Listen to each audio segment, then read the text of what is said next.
Thank you. It is a great joy and honor to moderate this session. The title is, as you very well see, how the role of the higher education in empowering a business environment, investing in extrovert character. We lag a little bit behind, so I will not tire you for an introduction. I will do it at the end. So I'd like to invite Mr. Kyriazis to give the same speech. In his role as Secretary General of Research and Innovation, has a decisive role to play. Mr. Kyriazis, you have the floor.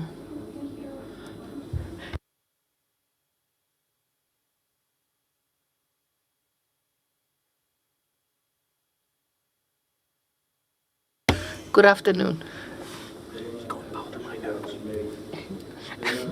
I would like to thank for today's invitation. It is an extremely interesting conference, and I will try to give certain data vis-à-vis research at large, research conducted in Greece, and focus mainly on the role of research conducted by the academia and the research labs of our country. What I would like first and foremost to say is that research taking affected in Greece, not only on issues directly linked with health and medicines, but research at large has a main characteristic. And this is the human resources. We have excellent researchers, excellent professors, and this is the positive element thriving in Greece, and this we must exploit. A second element that we have realized from the various studies conducted is the demand of high specialized professionals and entrepreneurial spirit. And this will be ever increasing over the next years. Therefore, the challenge both for the academia and the research centers is to shape a business approach for the exploitation of knowledge, so as to facilitate the cooperation, on one hand, between the universities and research labs, and on the other hand, of businesses for the promotion of innovation in the market. The main goal of the General Secretariat of Research and Innovation that I have the honor and pleasure to govern as a Secretary General was from the very beginning to make a linkage between research and the market. This is not a goal per se. This is the reality and necessity we experience.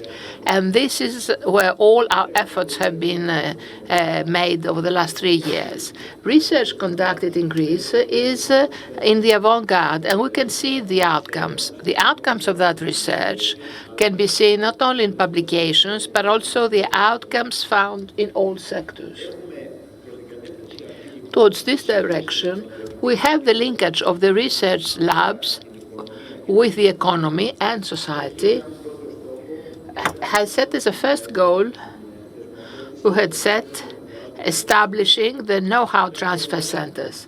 These centers were created in the universities and the lab centers. We also have the competency centers. These are PPP centers that operate in order to bridge the gap between demand and supply of skilled workers and innovation. This was a project introduced by our Secretariat. In this framework, 12 projects are implemented of 22 million euros approximately.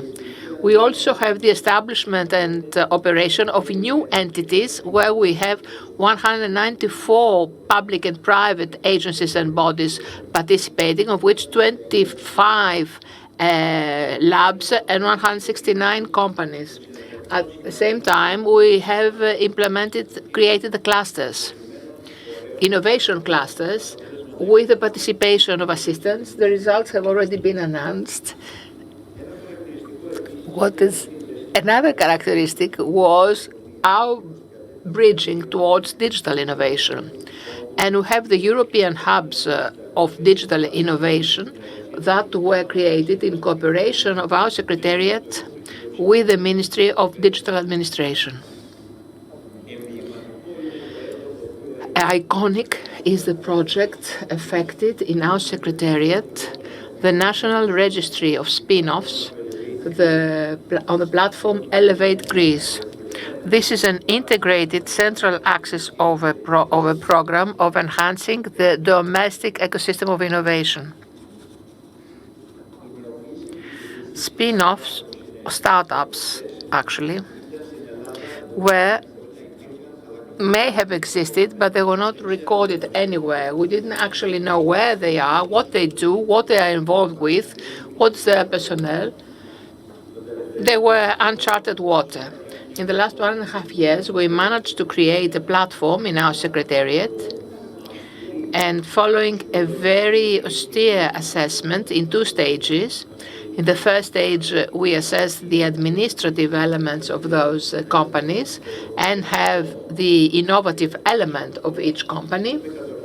In the second stage, we have now managed to have 633 companies enrolled. We secured 60 million euros from the NSRF so as to fund those companies which had recorded losses due to COVID-19. 377 of the enrolled companies have been funded, and we currently have absorbed 25 million euros. Another characteristic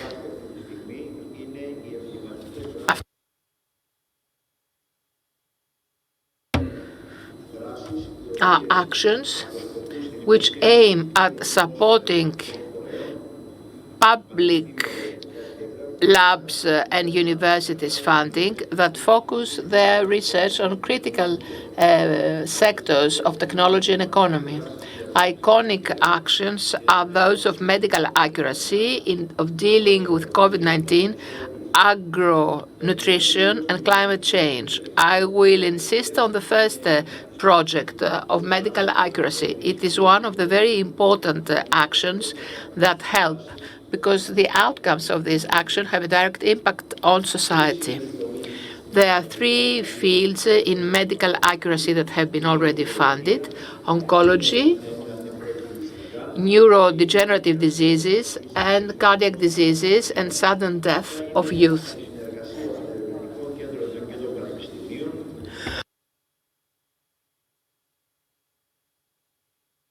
The coordinator of this project for oncology was Hygeia in Thessaloniki. For neurodegenerative was the University of Athens and the Technological Institute of Crete, and youth cardiac diseases and sudden death are monitored by Athanasios Cardiosurgery Center.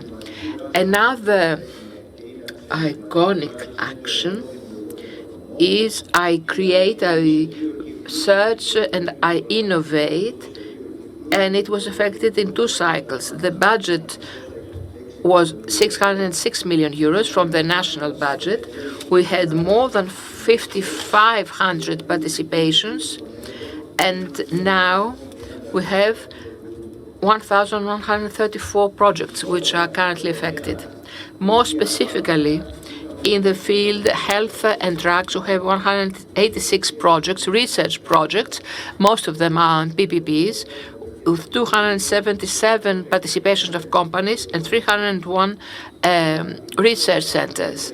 Public expenditure is 121 million euros, the budget 140 million euros, and the private participation is 20 million euros approximately. In the new program period for the new NSRF, we will pursue this project. We've already made a pre-publication, and there will be a budget of 300 million euros. This is a program where the first calls will be issued within 2022, and this is a program that greatly assists SMEs and the linkage of research institutes be it university or lab, independent labs, linkage of them with SMEs. This program will go ahead, and as I've told you, the original publication, preparatory publication has been done. 300 million euros have been earmarked, and there could be additional funding along the way. Another element that I would like to say are the projects that are under the umbrella of our Secretariat from the RRF.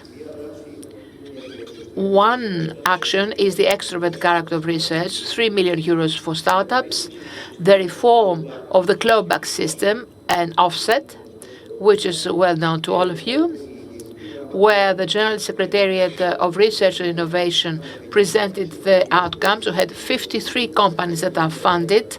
250 million euros are the projects that are funded by RRF, and we are currently at the stage of examining the objections.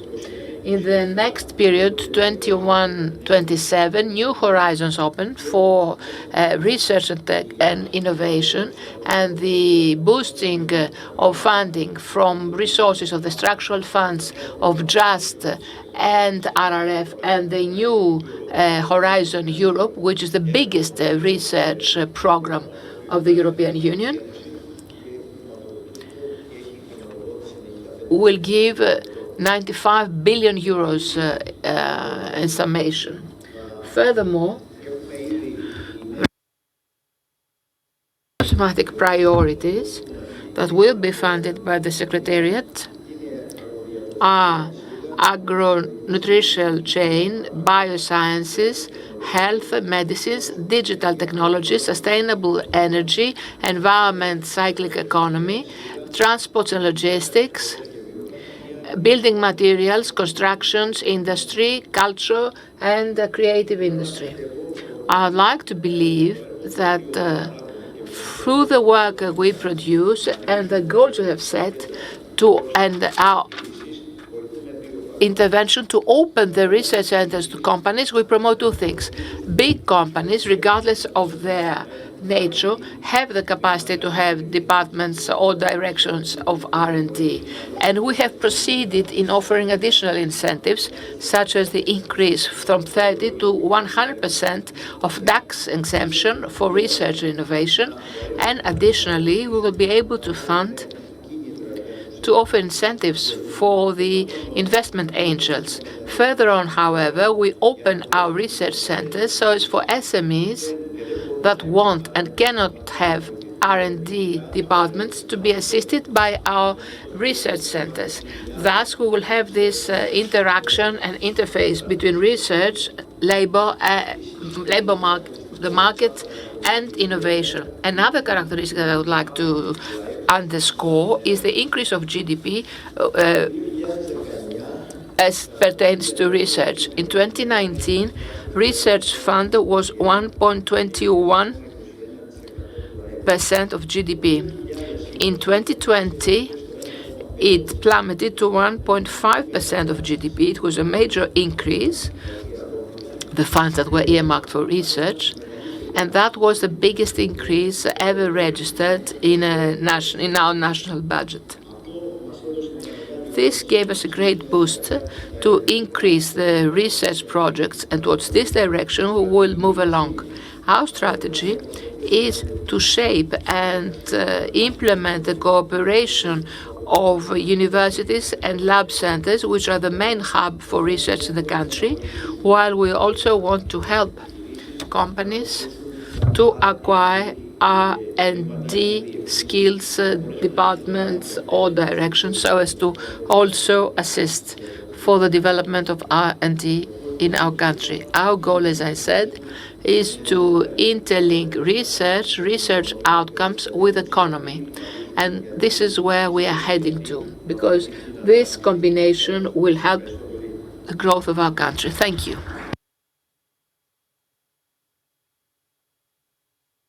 Thank you so very much, Mr. Kyriazis. With what you presented us, you justify the Well, comment I made on the key role played by the General Secretariat for Research and Innovation to support the research performed in universities and research centers alike. I should like to make a comment regarding what you said, because the title of our unit has to do with higher education. In Greece, research is performed both from research centers that are under the General Secretariat of Research and Innovation, but also from the universities. Now, the lion's share of research is performed and conducted by the universities. I'm making this comment because I want to call to the floor now Mr. Georgios Chrousos, who in his role as the Vice President of the Hellenic Authority for Higher Education, I believe they also play a crucial role with a view to the moves and motions are being made to count to the evaluation of the hospitals, their contribution to this area and this sector, and their contribution to bringing the results of research from the universities, from the laboratories, down to the market. I would like to make another comment afterwards regarding how important work is currently being done to have exactly this what happens, which is technology transfer. Right, so Professor Chrousos, you have the floor. Thank you. May I have the first slide?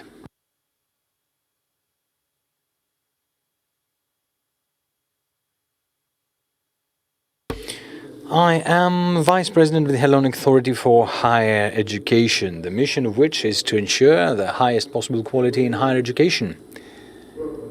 And it is an important pillar of planning and implementation of national policy of the country for higher education, and a national agency for the ongoing evaluation and certification of the educational primarily, but also the research center of the higher education institutions, i.e. the universities in Greece.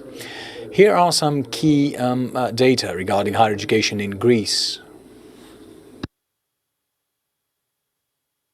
We have 25 universities, higher education institutions. Our population is rather sufficient regarding people with university degrees.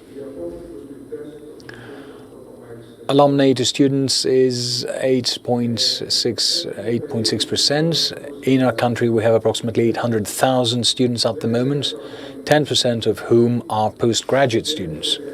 We have 17,000 teaching staff, permanent teaching staff, tenured teachers, 26,000 publications, a bit more than one publication per teacher, 610 citation index, 1.3 citations per publication, which is fairly low rather, as compared to the publications. The country pays 194 million euros, and in total we use approximately 774 million euros per year.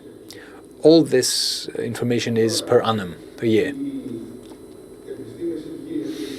Health sciences and social solidarity, which are of concern, amount to approximately 8% of the students' population in the country. As you can see, very high. We have engineers, building, business management, and legal studies.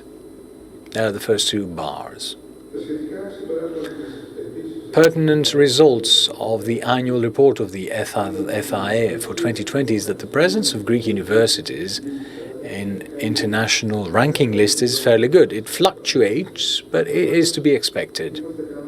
But we're doing fairly well compared to other countries as a function of our population and the funding we use. Greece participates for the first time in the European and national system of tracking and tracing and professional course of the alumni of the universities. And the conclusions from the certification of the internal quality assurance systems, the ESDIT, indicate the need for an overall implementation of the strategic management, quality assurance, increase in accountability, and extrovertness. The results from the evaluation of undergraduate studies indicate the need to increase and improve the structure and the content of the curricula, connection with the labor market, monitoring the progress of the students, the progress and hiring of the teaching staff. As regards the graduates and the labor market. These are findings from international reports and analysis performed by the FIA.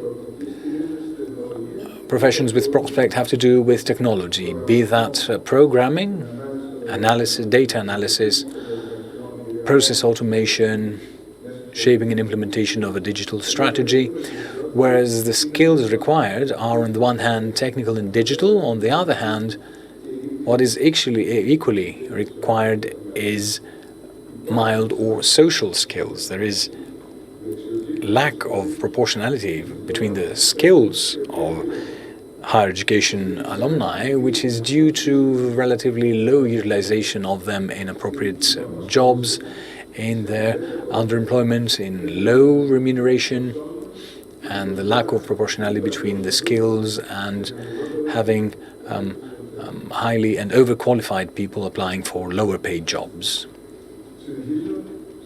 Continuing on the same tempo, in many key categories of professionals, setting aside teachers, there is an increase in employment. A more important one is those that in information and ICT professionals, engineers, health professionals, and business and management professionals. FIA, following the correlation between degrees and professions, ascertained a dynamic increase of employment in professions such as designers and software analyzers and applications and healthcare professionals.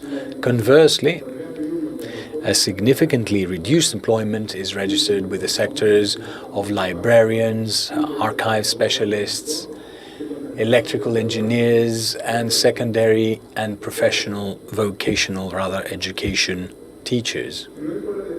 Whereas the country has a significant amount of higher education graduates, unemployment rates still soar, while at the same time there is unmet need in specific professions and specializations. There is structuring in the production of alumni and graduates to specific specialties, and the acquisition of new skills is indeed an imposed thing. The quality criteria we use to evaluate the work of the universities for the distribution and allocation of 20% of the total public funding for universities for the year 2022 is what follows.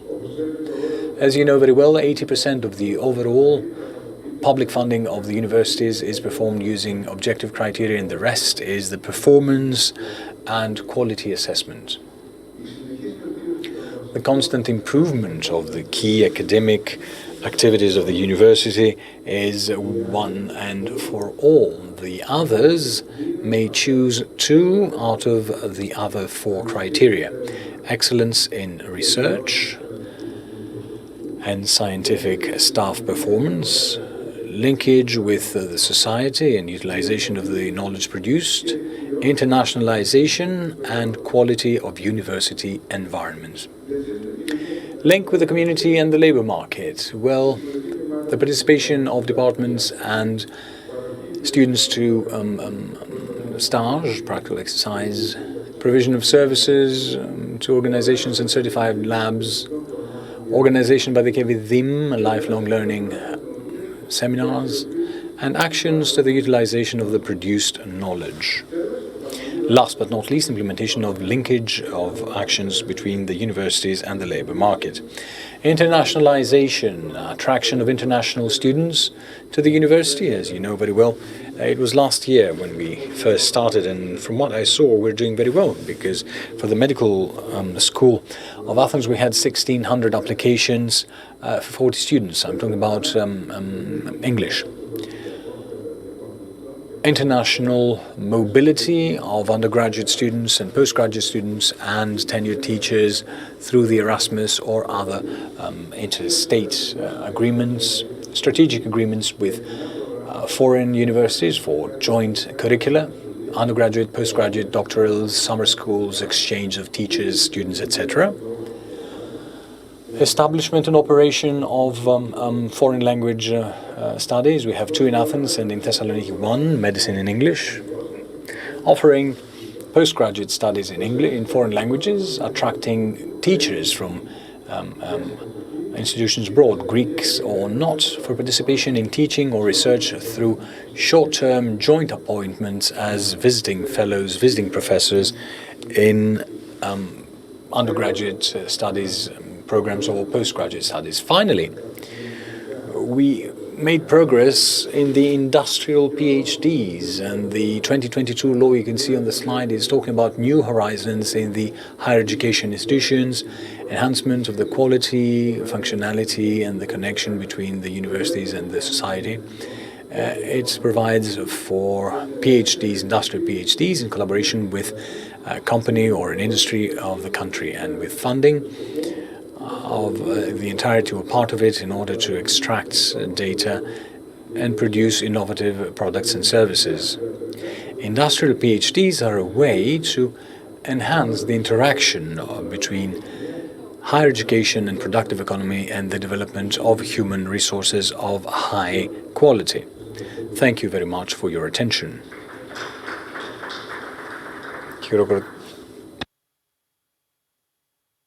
Thank you, Mr. Chrousos. And as you demonstrated, and I'm mentioning and I'm pointing out this for our audience, because the evaluation of universities and higher education institutes in things that have to do like extrovertness and the transfer of technology is something fairly new and very important and very timely, very opportune, and has to do with this unit, this session. Having said that, I should like to comment that in Greece, a few years ago, it was not self-understood. As of late, over the past few years, there is an intense mobilization with the support of the Ministry of Development and the General Secretariat of Research and Innovation and the work we do with the ETHAE to encourage researchers, tenured teachers, to publish their research results and to make them available in the market and create either spin-off companies or even more collaborations with the industry. That being said, I should like to invite to join us and present her slides and do her paper, Mrs. Faye Christodoulou, who is the co-founder and chief scientific officer of Miroculus Incorporated. So I understand that you do a lot of the research work with the company. So we're eager to hear what you do in your company. Thank you. Thank you for the invitation.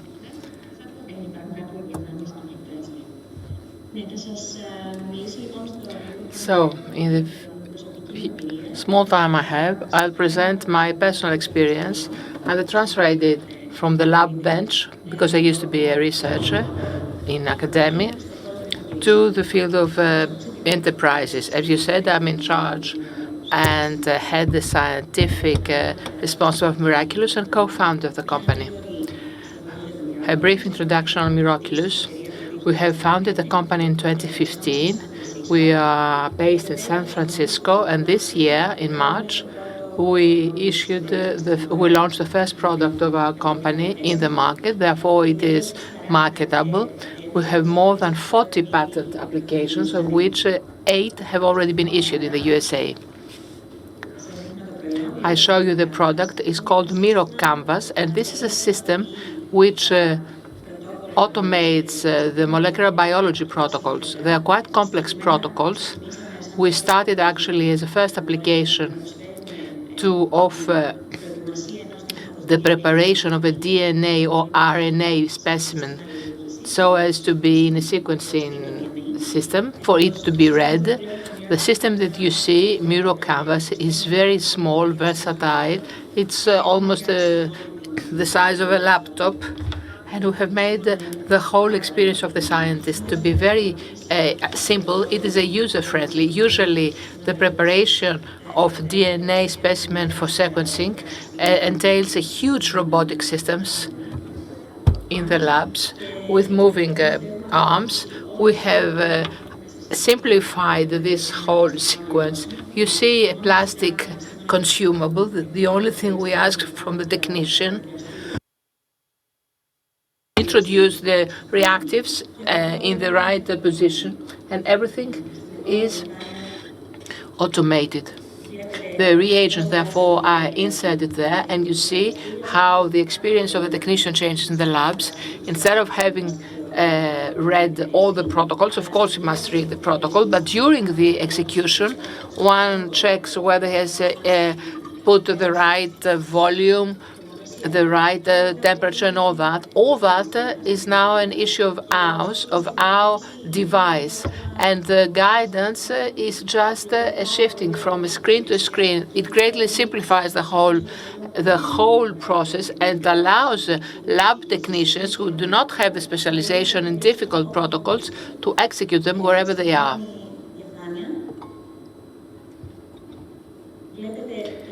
So you see how the system operates as a bird view, if you like. On the left, you see how we can have the design of protocols by scientists, or we can offer them ready. In the middle, you see how an experiment to be launched. There are a couple of screens, and at the right, you see our technology. This is the heart of Miroculus, based on the electrosuccession process, which is a macrofluidity technique. As you see, 4 different reagents which are colored. They shift, they move on a screen, on a surface of electrodes that separately make a checking, and thus we can have absolute control where the reagents would be. At the bottom, we have zones of either magnetism or coldness or whatever a programmer does manually or by a huge robot that costs hundreds of thousands, who can do it in this minuscule system. And one of our clients, the Broad Institute, said, save it and forget it, because indeed when the protocol is launched, the technician can go out and spend his time at his pleasure. In the next slide, I show you how the system is transferable in backpack. And some of our customers also have brought it to the open air, not only for the sequencing, but also the preparation of the specimen to be in open air. That is, the specimen and its introduction and the sequencing to take place wherever the specimen lies. This is very important and allows for a lot of new implementations and research in remote places. And this takes place in a very specific technology based on nanopore. And then we move to another environment, research, a clinical environment, where other customer of ours is the Ready Children's Hospital. Here I have set the title from a poster we presented in June in another conference, how they have used mirror canvas so as to receive the trio specimen, that is the 2 parents and the infant, which is in the intensive care unit. There is no diagnosis yet. It is an emergency as an ultimate solution because they don't know how to intervene. They read the genome, and in 30% of the cases, they may find a way to intervene and save the infant. You see how by using the mirror canvas, the time which is allocated for the preparation of the specimen is very limited, only the beginning, and the rest of the process is automated. While if it had to be a manual process, we have a technician who has to be bound there, has to prepare the specimen and be on top of the bunch and be always cautious for nothing to go bad, which automation, of course, saves us from that type. And we have to be extremely proud. This is a new publication, the Ready Children's Institute, in cooperation with the Plum Care, which has a Greek founder, will launch the first international program outside the USA, that is, where they will expand the newborn screening program for these reasons. So this is tremendous news. And yes, why not? They might use our system there as well. I spoke about the present, but we date back in 2013 when I had a postdoc in the Athens Academy. I spent a year in the Singularity University, where I had another 79 colleagues from very disparate backgrounds of specialization. I had colleagues who were specialized in robotics, others in architecture, every sector, every field of expertise. And there I met with my co-founders, and this is where everything began. Here I show the three most important questions that we even now we should continue raising ourselves throughout the life of a business. And first we start with the business part, with the can we make this idea a reality? The next question is, should we do it?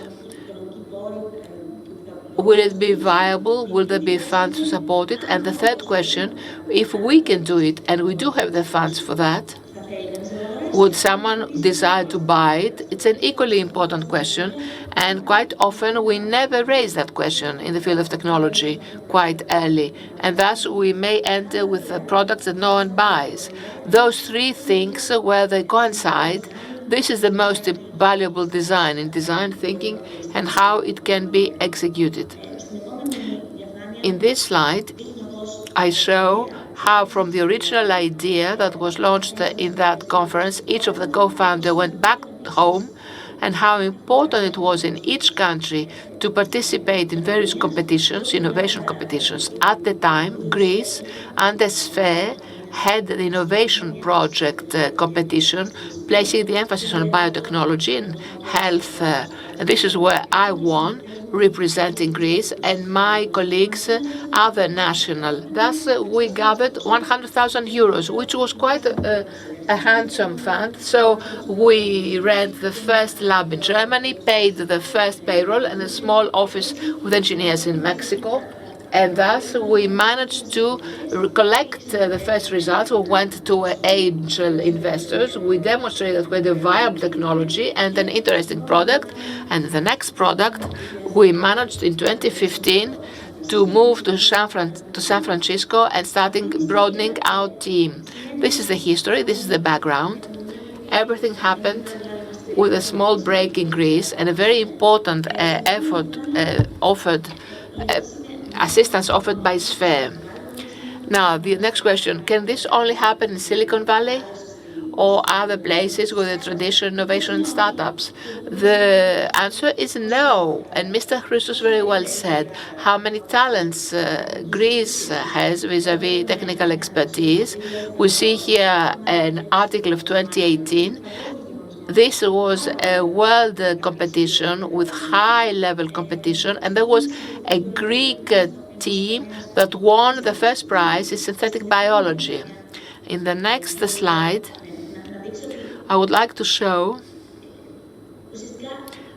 that a third-degree education of what universities can offer. No, excuse me, this one. They ignite actions. They create environments where the interface between people who would not converse under normal conditions, they are in different faculties. For instance, electrical engineers or physicists, they do not come in contact. It's very rare. This can only happen in Silicon Valley or other such places. If Greece manages to do that and have people from different, to foster interdisciplinary dialogue, if we manage to do that within the university, when there's youth, they have ample time, they have ideas, they have time to think how they can execute it, this can greatly contribute to have very strong ideas and bright ideas, as we have such excellent material scientists and engineers. I would please encourage your free imagination. This is a study published in April from the former CEO of Google, who speaks of how bioeconomy will play a central role and what are the figures we're dealing with. Something between $4 to $30 trillion will be this market, and this will concern everything from the logistics and supply chain till pharmaceutical products. And I conclude with the last slide. Of course, the American administration has fully realized that, and under presidential decree, they issued an executive order on advancing biotechnology and biomanufacturing. So with this, I believe that European Union will follow suit, and this will be. Sorry, I'm stuck. That will be a huge opportunity for the Greek university and the brilliant brains we have to exploit these latest trends and have the national economy flourishing in that as well, because there's a lot to offer. Thank you.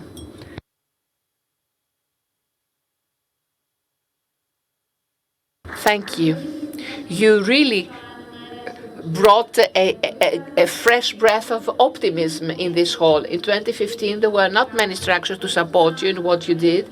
You very appositely mentioned this competition, and this is indeed how we start. We currently see in Greece far more efforts that become mature, and we see spin-offs and startups. The results of the work that is now effected will be viewing in 5 years.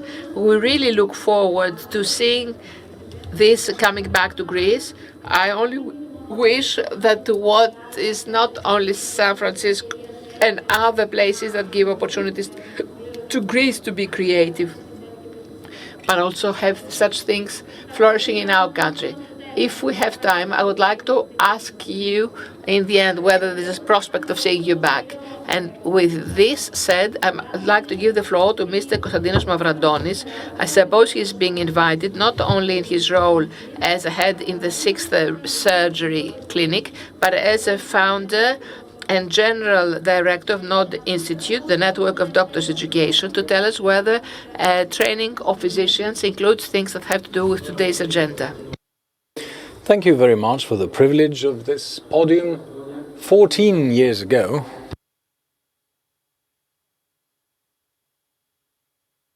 I started doing a lot of things in laparoscopic surgery, and the scenarios were very rich and they had to do with volunteer work.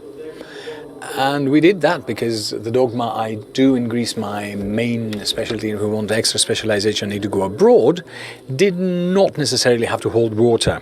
Many of us realized the need there was, expressed by many of our colleagues, to have access to new techniques of other specialties, of the other subspecialties of surgery.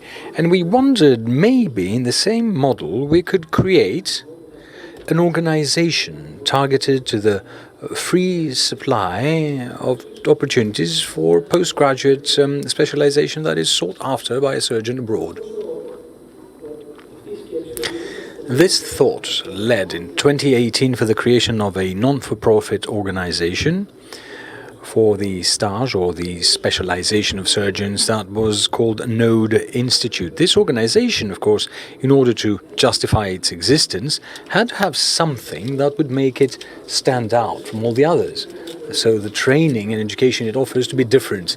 We, as surgeons, learn new techniques on guinea pigs or lab rats, but there is not a single lab rat whose anatomy is exactly similar to the human one. So we decided that our trainees would have to learn on humans. In Greece, this sense, this meaning of body donors is very well known. Before these cadavers are given, they have to be processed, and it's a very costly process. Preservation, conservation in very low temperatures in specialized laboratories there. This was something that would solve the problem of sufficient practical hands-on exercise of surgeons, in our opinion.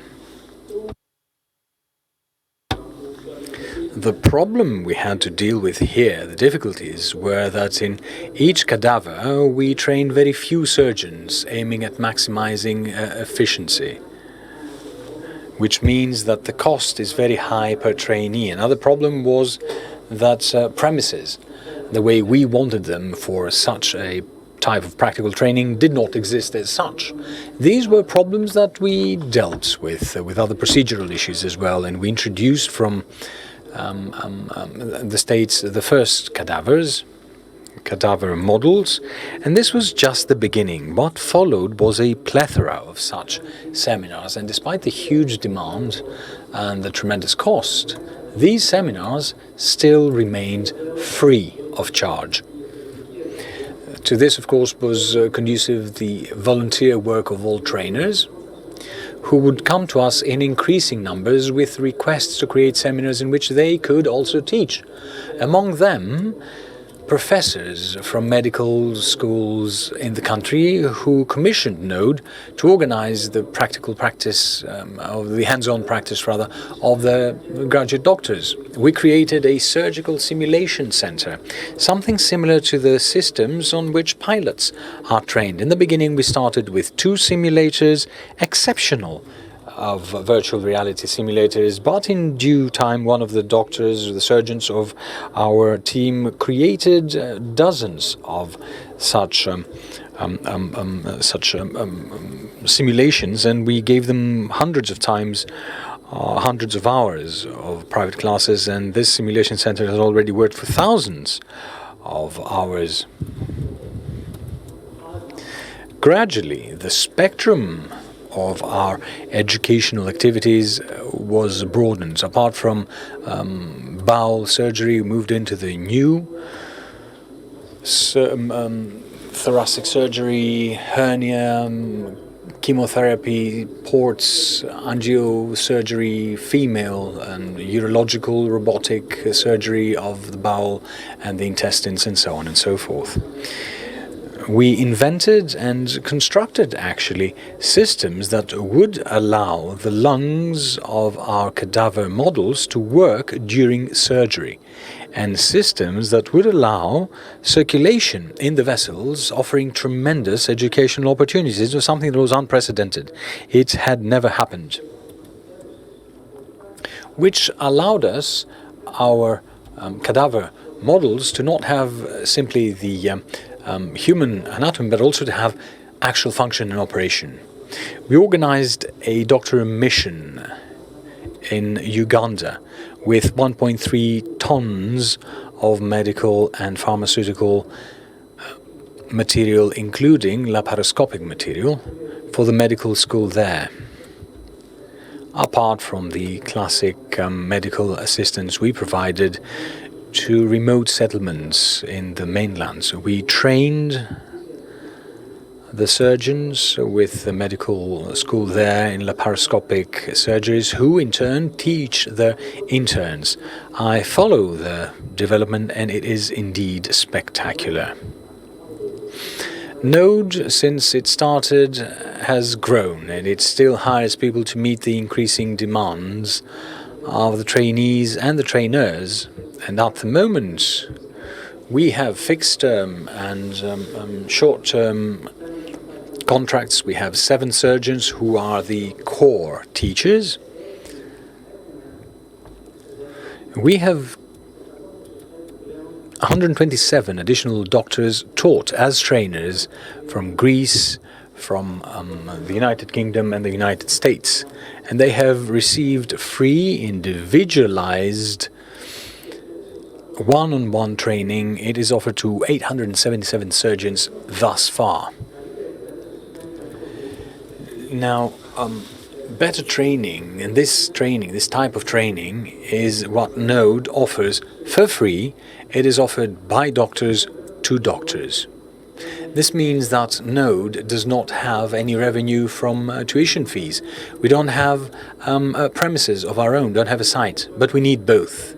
And herein is where 2 large companies invested. First of all, Johnson & Johnson, who offer us sufficient funds and know-how every year for NODE to be able to continue its work. And the hospital where we work, it's the Hygeia hospital, allowing us to use the surgical theatres and the operating theatres. Now, I would like to paraphrase. The title is The Role of Higher Education in Strengthening Greece's Business Environment. And these 2 businesses, with a few more to a lesser degree, did exactly that. If we take a look at the example of the Uganda mission, which is easy to measure because it started from 0, The companies of laparoscopic materials then developed business activity there. But what they did was a huge benefit, and we believe that it's the same thing that holds water here as well. Thank you very much for your attention. Right, Mr. Mavrantonis, what you just shared with us is truly impressive.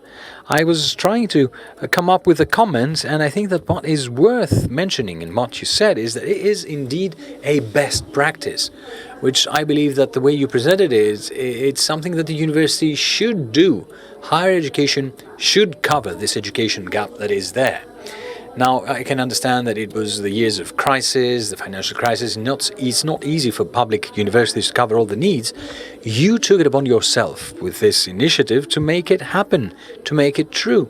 It was a self-financed initiative with the support of the companies you mentioned, and thereby upgrade the level of training of the doctors in the country. And I can understand that you show, that you teach by example. Okay, you lead by example. It should be adopted by the higher education institutes in the country. Am I correct? Yes, precisely. And we're grateful to the medical schools that have absolutely no sense of competitiveness. There is no inkling of competitiveness. They believe that it is in their benefit to free themselves from some things that they can assign to someone else.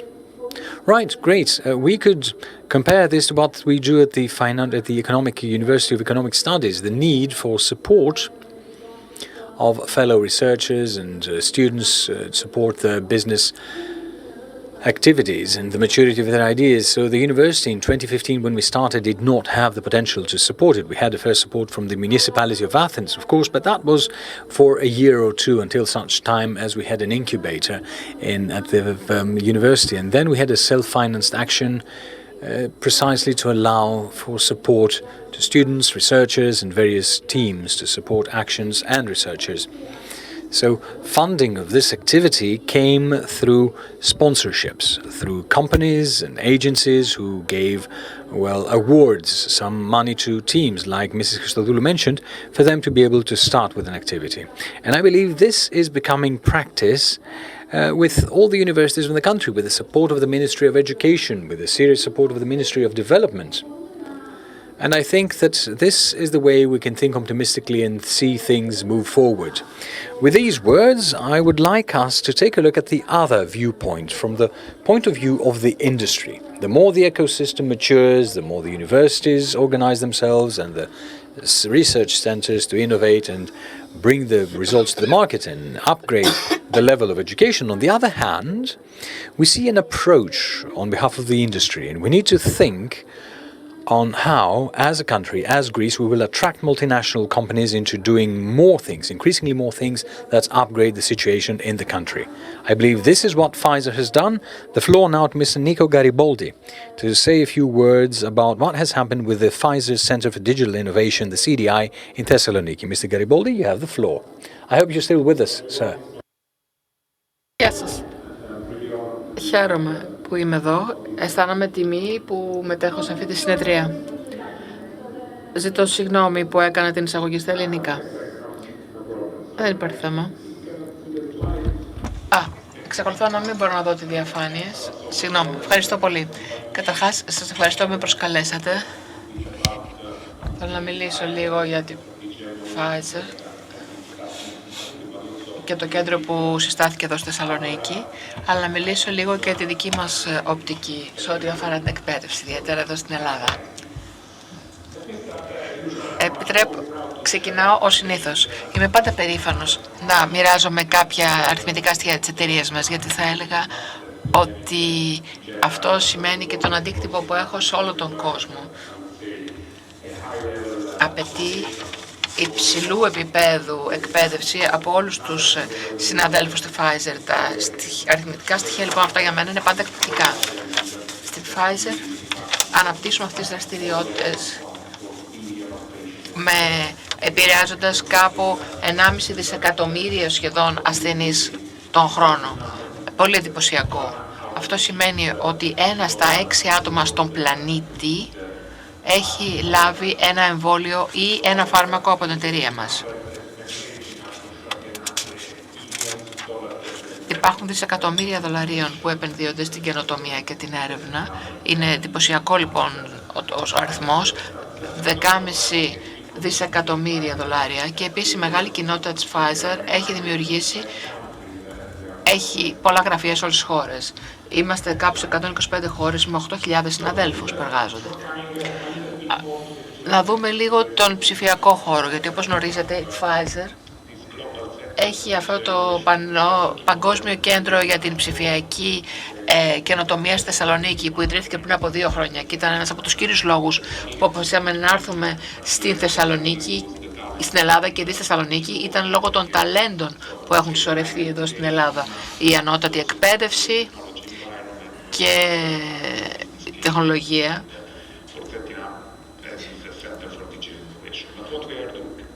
Και τα στατιστικά που είδαμε από τη Γενική Διεύθυνση Έρευνας της Κομισιόν, που μας όθησαν να έρθουμε εδώ. Θέλαμε να δούμε λοιπόν τι είδους δεξιότητες ζητάμε για να δουλέψουμε. Εδώ βλέπετε λίγος πολύ τις 3 κύριες στρατηγικές που εφαρμόζουμε, όχι μόνο στο κέντρο αυτό για ψηφιακή καινοτομία, αλλά σε όλη τη Pfizer εν γέννη. Η πρώτη στρατηγική είναι η βελτίωση των κλινικών αποτελεσμάτων του ασθενείς. Αυτό σημαίνει ότι το ψηφιακό κομμάτι υποστηρίζει την Pfizer σε όλες τις φάσεις, θα έλεγα, από τη διάγνωση μέχρι την αγωγή και την συμμόρφωση των ασθενών και την ένταξη των ασθενών. Υποστηρίζουμε δηλαδή όλες τις φάσεις για τους ασθενείς. Είναι μία από τις πιο σημαντικές στρατηγικές που εφαρμόζουμε, γιατί εν κατακλείδη αυτή είναι και η στρατηγική που είναι προς όφελος όλων των ασθενών. Η δεύτερη στρατηγική είναι να φέρουμε την καινοτομία στον ασθενή στο ρωτό νωρίτερα. Παραδείγματι, πάντα δίνω τις κλινικές δοκιμές. Μέσω του ψηφιακού αυτού κέντρου μπορέσαμε να ψηφιοποιήσουμε κλινικές δοκιμές και, για παράδειγμα, για τον εμβόλιο COVID-19 μπορούσαμε να διασυνδέσουμε 46.000 ασθενείς από όλο τον κόσμο, 160 θέσεις, 60 χώρες, και μπορέσαμε να διαχειριστούμε τεράστιο ποσό, όγκο ψηφίων, δεδομένων ακριβώς χάρη στην ψηφιακή τεχνολογία και τη διαχείριση όλων αυτών των στοιχείων. Το τρίτο κομμάτι είναι επίσης σημαντικό στοιχείο, δηλαδή η ικανότητα της ψηφιακής πλατφόρμας. Αν σκεφτείτε ότι κάποιοι...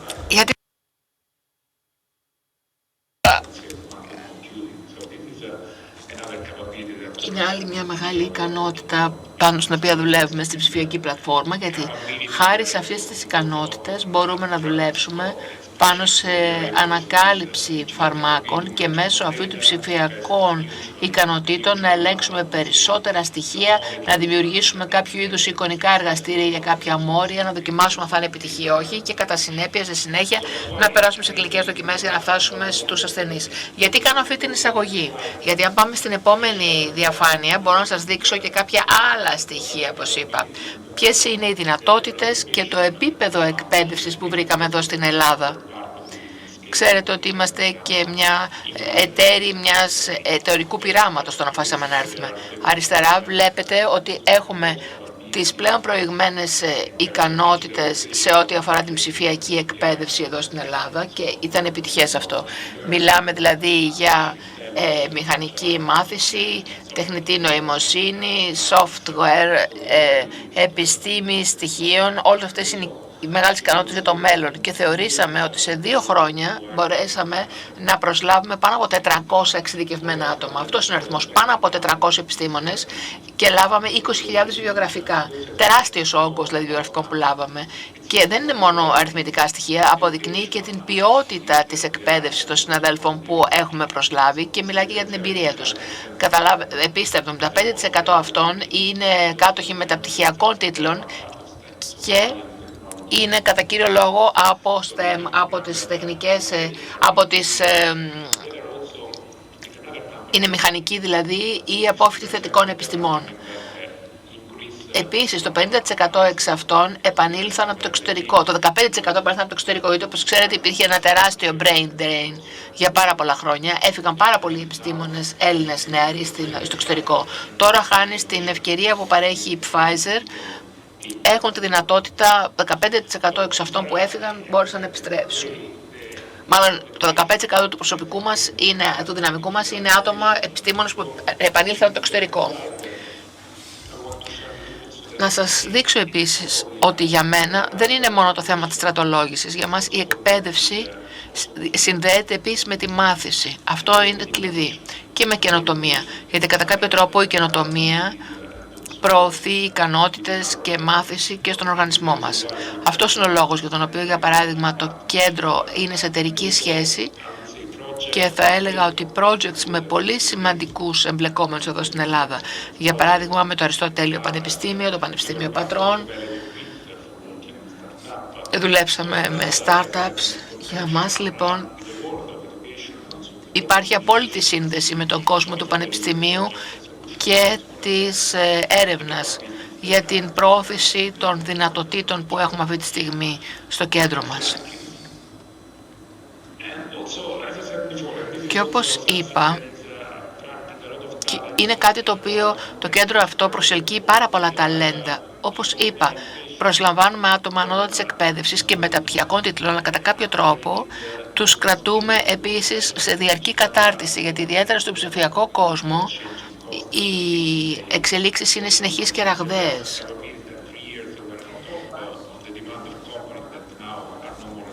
Πλέον θέματα τα οποία ήταν στην κορυφή της επικαιρότητας πριν από 3 χρόνια, τώρα πλέον είναι ήδη απερχαιωμένα. Γι' αυτό και κρατάμε πάντα τους συναδέλφους σε πλήρη εγρήγορση και κατάρτιση, για να μας παράσχουν τις λύσεις που χρειαζόμαστε, αλλά επίσης και με δεξιότητες ήπιες, αυτές που λέμε, της ισχύως, γιατί εν κατακλείδη αυτές οι ικανότητες είναι επίσης πολύ σημαντικές.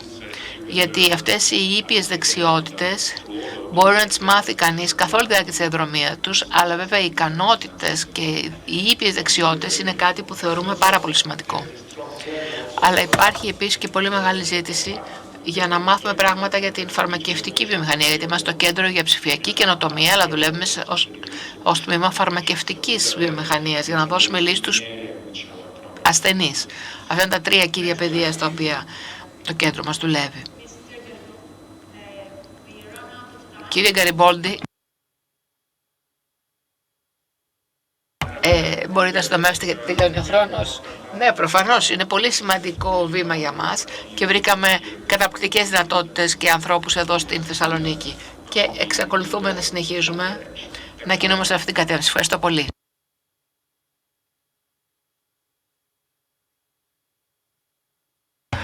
Ευχαριστούμε πάρα πολύ. Επαναρχόμαστε στα ελληνικά. Let me say that through the panel we got an overall picture of the current situation, how important it is, and thank you showing us such important figures supporting R&D and the development of the academic, how important work is effected in assessing and encouraging the role of universities. Who would like also to see cases such as that of Madam Christodoulou appearing here. I already know out of the action of the last years that more than 15 universities and spin-off universities have been funded in Greece over the last 4 years, and we would like to view the result of this action. At least 6 of them come from biotechnology, health tech and more. These figures must of course rise on the basis of the potential we have in the country, and how important it is to upgrade university education and support from big companies such as Pfizer, and hope to see such other initiatives taking place. We thank you all. I think we have no more time for discussion. Thank you.